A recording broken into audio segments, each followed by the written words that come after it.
to this short video, something close to my heart. In a minute we're going down there and we're going to find some pretty cool creatures. It's all for free, you can all go and do it. We're really lucky in the UK because none of us live far from the coast, and down there are creepy crawlies, creatures, crustaceans and fish that you're not going to find in the Midlands anywhere. Come and join us.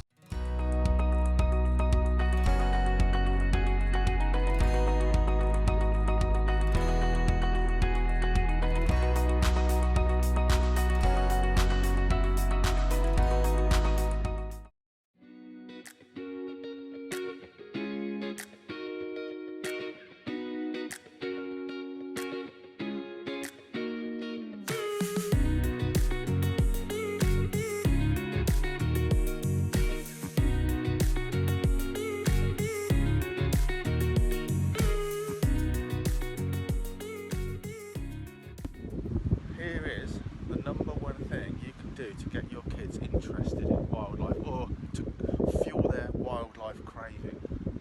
Rock pooling. Everywhere here it is just a discovery of British wildlife, and you can do this all around the world of course. We're on the east coast of England. These flat rock pools here, they're not the deep dark crevices that you can almost swim in some parts of Britain, parts of Cornwall for instance, and Wales. These flat rock pools, this is when to go. Go when the tide's nearly out or on the way out, or when it's right out. The tide's turning now because we weren't prepared, the tide's coming back in. Health and safety tip number one, depending where you are, the tide can come in fast and it can cut you off. That is something you need to really do your local knowledge on, your local research. On the internet it's quick to Google now time tides, you want low tides and find out when they are. The further you are out, the more interesting life. So you might find baby lobsters out here right far out, as far as the tide will go, whereas they don't tend to occur as far in. So different things are found in different areas. One or two places you might tread on a weaver fish on sandy ground, but I've never trod on one. I've spent my life rock pooling, certainly my childhood. And just look at your footwear. I've got no feet on. That's a bit daft, isn't it? Because I've got feet on, I've got no footwear on. In the summer I would probably say decent waterproof shoes. Flip-flops are a waste of time, they'll trip you up and slip over. That's why I'm barefooted, because that's all I was wearing today. It just looks like water and seaweed, these places. Sometimes the big rock pools, sometimes just under some rocks that are wet. I'm going to see what I can find. The beauty of rock pooling and why it's an absolute wonder for anyone that's interested in wildlife, but certainly to hook your kids. Every single day is different, even on the same pool, the same stretch. Who knows what the tide will bring in, what's moving around out there, what's going to get trapped on these rock pools. So we're going to have a little dabble for half an hour. We're here at West Runton, a favourite place of mine from my childhood on the East Anglian coast. And we're going to see what little treasures we can find. So I know we're going to find shore crabs. I think we'll find edible crabs here. We're right near Cromer. The Cromer crab is famous around the world. Obviously we can't take and eat them, they've got to be a minimum size, but we can certainly find them under the rocks.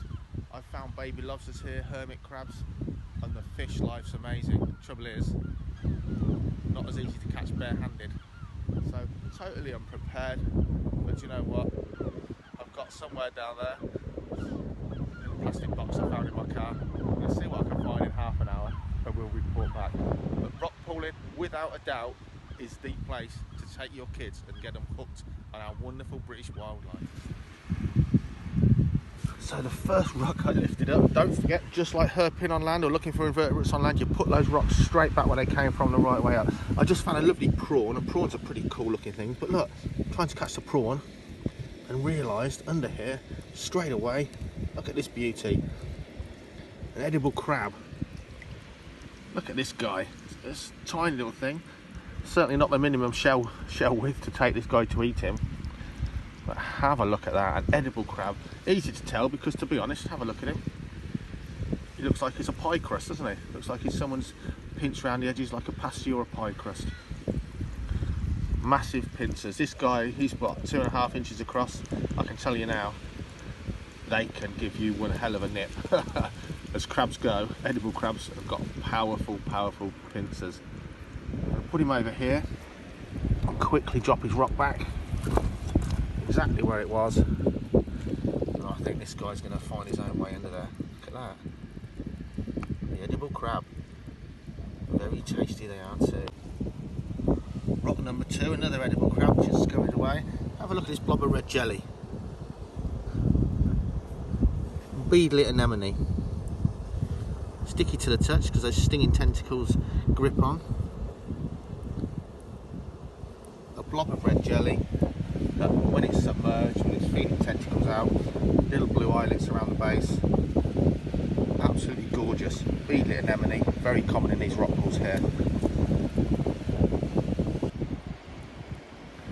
Really beautifully camouflaged crab here. Look at this, under this rock we've got, have a look, ragworm. They can actually nip.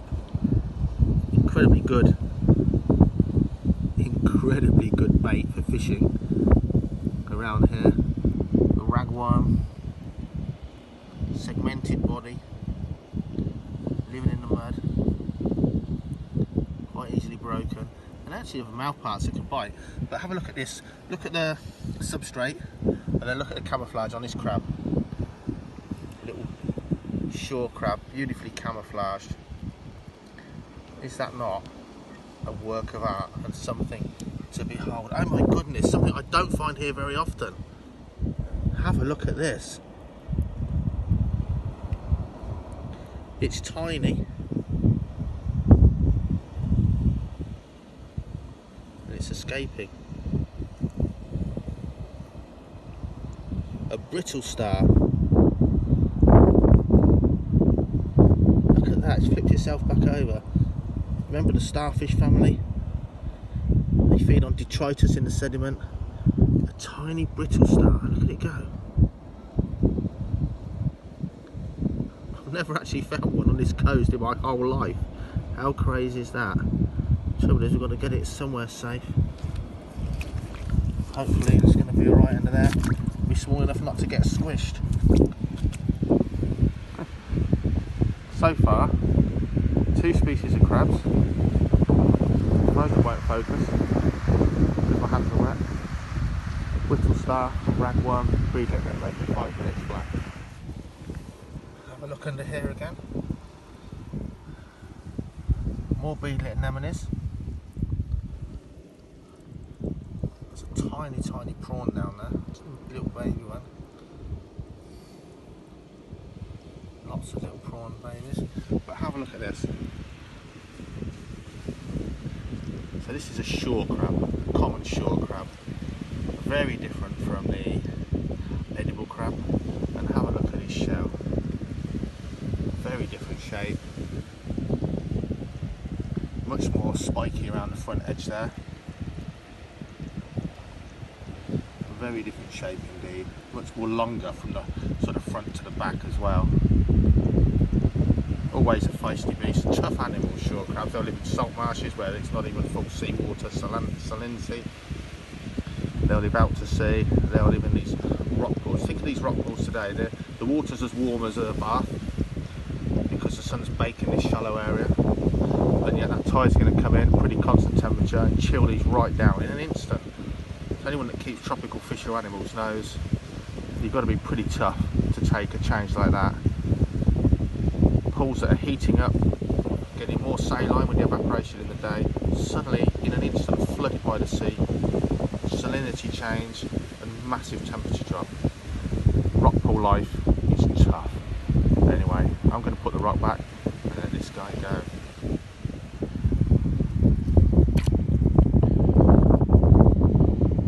Shore crab.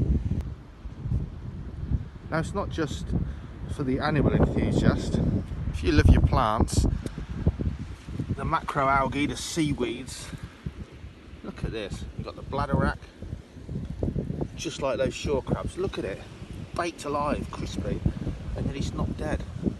Rehydrating in the water. We've got sea lettuce, which is always absolutely beautiful.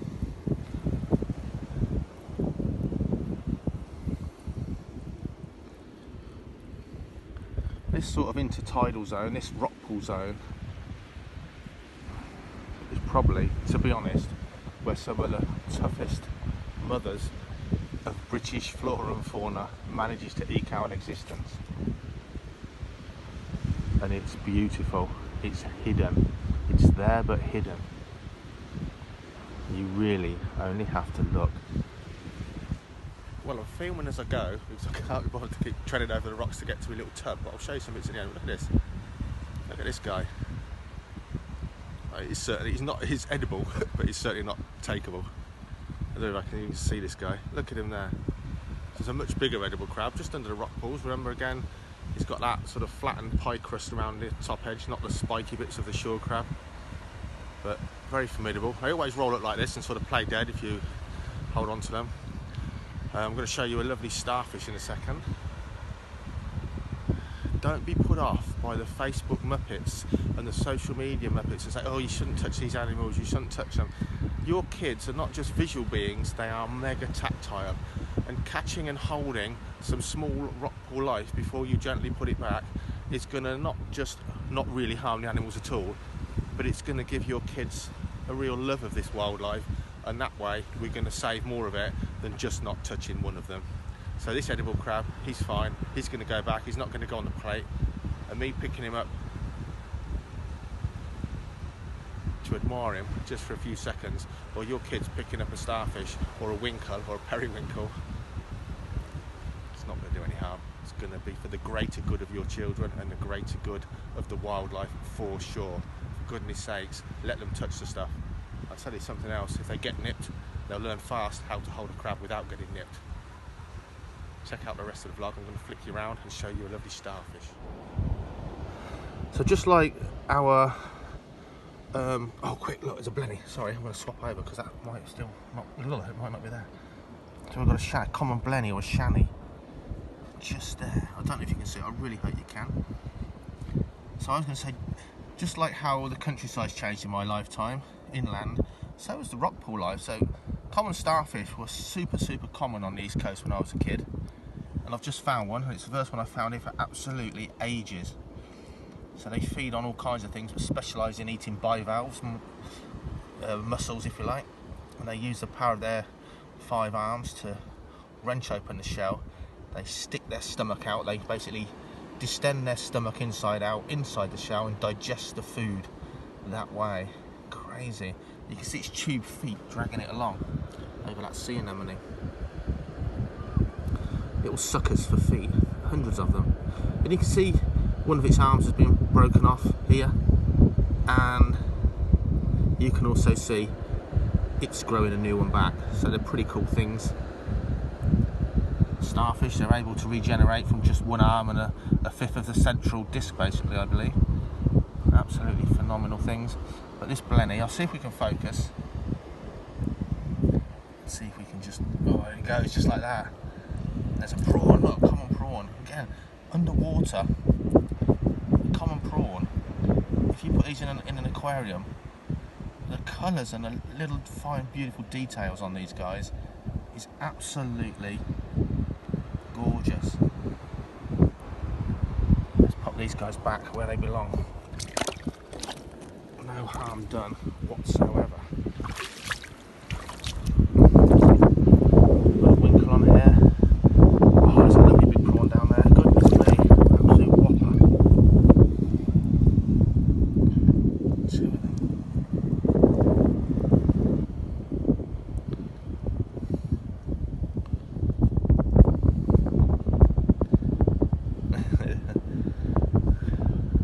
We've also got down here a beadlet anemone. Sadly the water's clouded. I was going to say beadlet anemone with its tentacles out, looking beautiful indeed.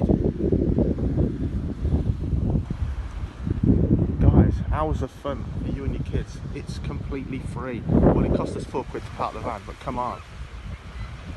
If you're in Britain, you pretty much no more than a 2.5 hour drive any coastline at all. So here's something interesting. Obviously the marine invertebrates, much like the land invertebrates, many of which shed their skin. They molt so they can grow. The hard exoskeleton enables them not to grow, not at all, because it's absolutely rigid. So periodically, depending on the species, time of year, size. These animals shed their skin. The tough outer layer comes off, and the new layer underneath is soft and squishy for several hours at least. And they do their growing then. Suddenly, they grow suddenly while their skin's squishy, and then their skin hardens and they can grow no longer until the next time they shed their skin. Have a look at this beastie here. Another edible crab. It's in a bit of a state. This isn't my doing. We're going to put him back in a second. But you may find that you pick up a crab and find it's all squishy. It's just molted, shedding skin. And it's growing. This one's had a hard time, so they're really, really vulnerable like this. Bigger crabs, smaller crabs even, fish, all kinds of seabirds. If they can find a crab with his soft skin, a peeler crab they're called, he's in big trouble. He's soft and squishy and has no protection at all. Even his pincers don't work. So let's put him back under the big rock we found him under. So anything you find soft and squishy, recently molted crab.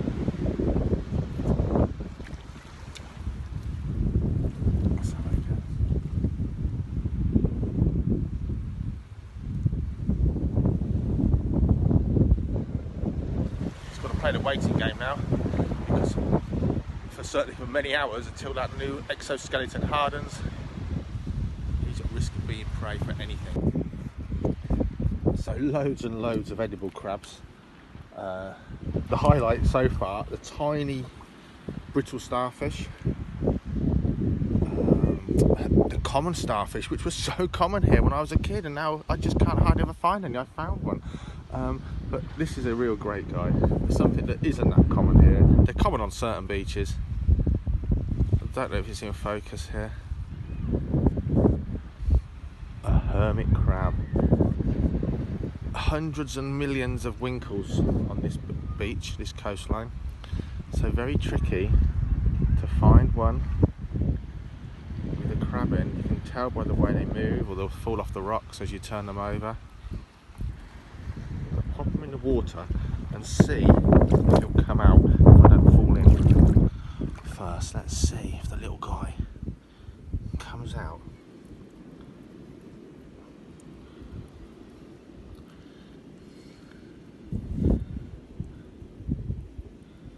He's vulnerable because he's upside down.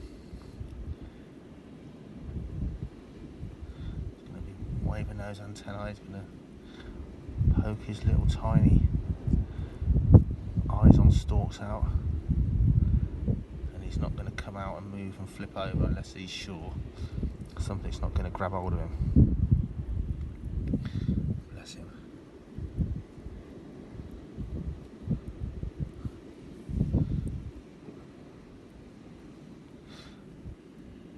Look, there's his legs. You can see his antennae now. There's his little eyes. Oh, he's seen us. You've got to love a hermit crab wherever you are in the world. They're pretty cool crustaceans and nothing but comical fun to watch. Let's keep going. We've been at half an hour. Almost time to head back.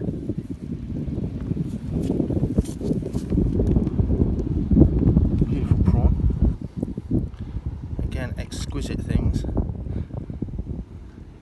Really, really pretty. And have a look at this. So we've got edible crab. Look at the shell. We've got a shore crab. Look at the front of that one's shell. We've got hermit crabs down here. Look at that guy down there. Probably best of all for this coastline, a velvet swimming crab. One of the most beautiful crabs in Britain, and quite unusual, usually found on much rockier coasts. Back legs modified to paddles. It can swim up off the bottom and hold its own mid-water. Very different from the other crabs, real bottom livers. Very different indeed. The feistiest crab we've got here in Britain by far. Beautiful blues. Look at the colours of this guy.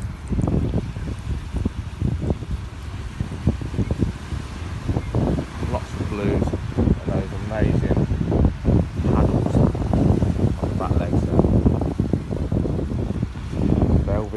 swimming crab.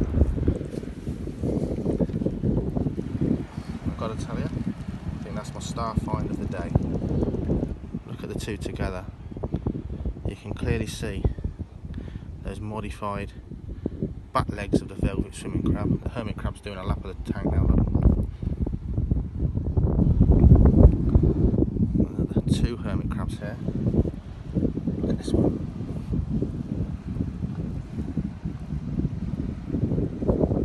What a cracker.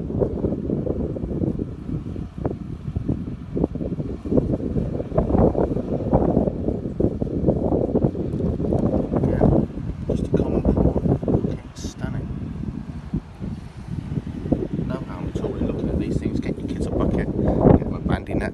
You'll notice there's no fish in here, and that is because I couldn't catch the gobies and the shallows with my bare hands. I'm too slow. With a bandy net, you can have a lot of fish to this collection. Overcrowding something like this, they will eat each other. The tide's running in. These guys need to go back in. They've been in here for 5 minutes. They're absolutely brilliant.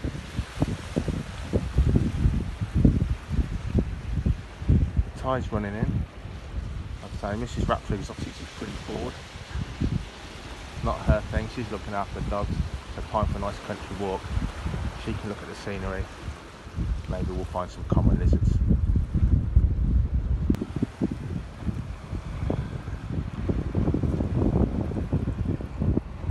Velvet swimming crab.